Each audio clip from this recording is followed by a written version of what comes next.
Hello வணக்கம், இது உங்கள் சிவி ஜோன். எல்லாரும் எப்படி இருக்கீங்க? இப்போ பார்த்தீங்கன்னா ப்ரொமோ இப்போ ரொம்ப நேரம் கழிச்சு அமுச்சு விட்டாங்க.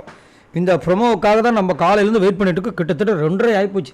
சரி, அப்படி என்ன உள்ளே இருக்குன்னு பார்த்தா அந்த மாஸ்க் டாஸ்க்கை பற்றி தான் பேசுகிறாரு. ஆனால் திடீர்னு பார்த்தா பேக்ரவுண்டில் சேஞ்சாக இருக்குது. ஏன் என்னையாச்சு, செட்டுக்கிட்டு ஏதாவது ரெடி பண்ணுறதுக்கு டைம் ஆகிடுச்சா அப்படின்ற விஷயங்கள் தெரியல. சரி, இப்போ இங்கே என்ன நடக்குது அப்படின்னா, அது மட்டும் இல்லாமல் இன்னொரு பயங்கரமான ஒரு ட்விஸ்ட்டு ஒன்று இருக்குன்னு சொல்கிறாங்க. அது இருக்கா இல்லையான்றது தெரியாது. என்னென்னா வைல்ட் கார்டு என்ட்ரி இருக்குது, டபுள் எவிக்ஷன் இருக்குது, அரோரா எவிக்ஷன் இருக்குது அப்படின்னு.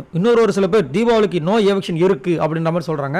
சரி, இன்னமா இருக்குன்றது நீங்கள் சொல்லுங்கள். இப்போ இந்த ப்ரொமோவில் பார்த்தீங்கன்னா அவர் நம்ம விஜய் சேதுபதி என்ன சொல்கிறாருன்னா, நாம் விளையாடுறதுக்கு ஒரு மாஸ்க்கை கொடுத்தா அவங்க அதை எடுக்கிறதுலையும் வைக்கிறதுலையும் ஆர்வம் காட்டுறாங்களே தவிர, கூட யார் விளையாடுறாங்களோ அவங்களுக்கு ஒரு மாஸ்க் இருக்கலாம், அதை புரிஞ்சுக்கிறதுக்கோ அந்த மாஸ்க் என்ன அதை தெரிஞ்சுக்கிறதுக்கோ ஆர்வமே காட்ட மாட்டாங்களே.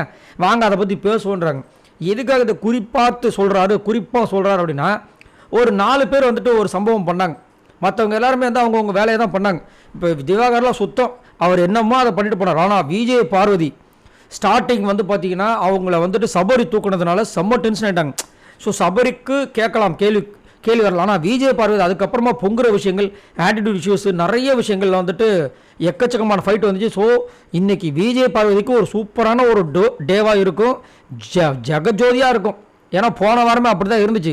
இந்த வாரம் வச்சு செய்ய போகிறான்றது நல்லாவே தெரியுது. ஏன்னா ஆம்பளை திமுறை காட்டுறியா அப்படின்னு கேட்டிருப்பாங்க. எஃப்ஜேக்கும் இருக்கும், ஆனால் எஃப்ஜே அவர் திட்டுற மாதிரியே நம்மளுக்கு தெரியல. ஆனால் விஜய் பார்வதி சும்மாவே திட்டினார் போன வாரம். ஸோ அப்படின்னு இருக்கும்போது கண்டிப்பாக விஜய் பார்வதி செம்மையான ஒரு அடி இருக்குன்ற மாதிரி தோணுது. அது மட்டும் இல்லாமல் ஆதிரை சூப்பர் டீலக்ஸ் ஃபேமிலியில் இருந்துக்கிட்டு அவங்க சூப்பர் டீலக்ஸ்க்கு விளையாடாமல் பிக் பாஸ் ஃபேமிலிக்கே விளையாண்ட ஒரு விஷயம் பயங்கரமான பூதாகரமாக வெடிச்சுது. அது மட்டும் இல்லாமல் அதனால தான் அவங்கள சூப்பர் டீலக்ஸ் ஃபேமிலியில் இருக்கிறவங்க எல்லாருமே நாமினேட் பண்ணி லோ பர்ஃபார்மரில் ஆக்கி ஜெயிலில் தூக்கி போட்டாங்க.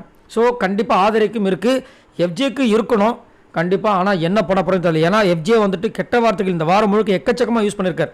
அது பெண்களை குறிப்பார்த்து அது ரொம்ப ரொம்ப கண்டிக்கத்தக்க விஷயம். அதுக்கு கண்டிப்பாக எல்லோ கார்டு கொடுத்தாகணும். என்ன பண்ண போகிறாங்க தெரியல. அதுக்கப்புறம் விக்கல் சக்கரம் ஒரு விஷயத்தை பண்ணார். என்னென்னா, அவர் வாலண்டியர் கலந்துக்கிட்டாப்புல. இது யாரும் நோட் பண்ணிங்கன்னு சொல்லுங்கள். நான் என்னை எனக்கு நான் ஜெயிச்சாலும் தோத்தாலும் பரவாயில்ல, என்னை நீங்கள் முதலில் என்னை என் ஃபோட்டோ உள்ளே வைக்காதீங்க, நான் டிஃபென்ஸ் போர்டில் போயிடுறேன் அப்படின்ற மாதிரி ஒரு விஷயம். அது ஒரு ஸ்ட்ராட்டஜியாக இருந்தாலும் ஏன் நீங்கள் விட்டு கொடுத்தீங்க அப்படின்ற மாதிரி. ஏன்னா பிக் பாஸே ஆல்ரெடி சபரி விட்டு கொடுத்து போகும்போது சொன்னார். ஸோ அந்த மாதிரி இந்த 4 பேர் மேலே தான் குறி இன்றைக்கி இருக்கும் அப்படின்ற மாதிரி தெரியுது. உங்களுக்கு என்ன தோணுது அப்படின்றத மறக்காம கீழே கமெண்ட்ஸ் பண்ணுங்கள். யாரெல்லாம் விஜய் சேதுபதி அவர்களுடைய எபிசோடுக்காக காத்துட்ருக்கீங்கன்றதை மறக்காம கீழே கமெண்ட்ஸ் பண்ணுங்கள். பாய் நண்பர், பாய்.